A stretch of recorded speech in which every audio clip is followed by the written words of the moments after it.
From the Scott County Public Library, and today we are going to make bread. We're going to use the King Arthur sandwich bread recipe because it's a super easy recipe. You just throw everything into the bowl together. There's no proofing, not a lot of wait time.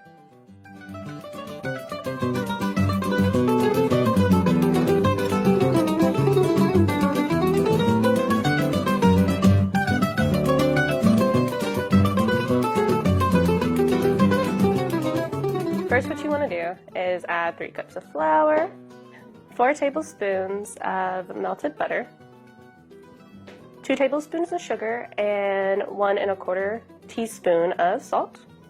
A half cup of hot water. Into that, you're going to want to add a half cup of milk. Just warms the milk up a bit, makes the dough easier to work with.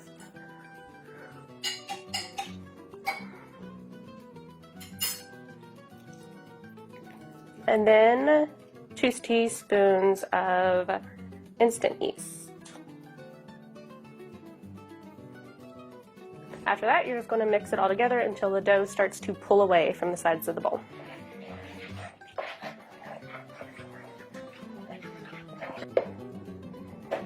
Okay, after we do that, it's time to knead it. It's much easier if you grease your surface and your hands before you start to handle it.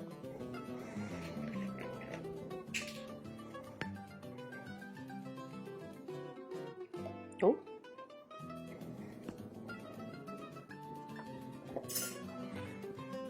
And then you'll want to knead it for about 6 to 8 minutes, however long it takes for it to become smooth and elasticy.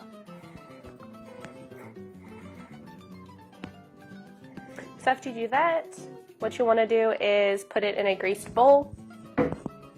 And you want to leave it alone for about an hour or so. It just needs to rise. It doesn't necessarily have to double in size. So just put it in a greased bowl, cover it up, and let it rest.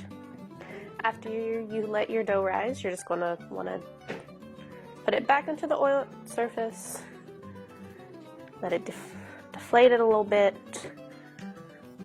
then shape it into a log-like shape. Doesn't have to be perfect, the bread doesn't care.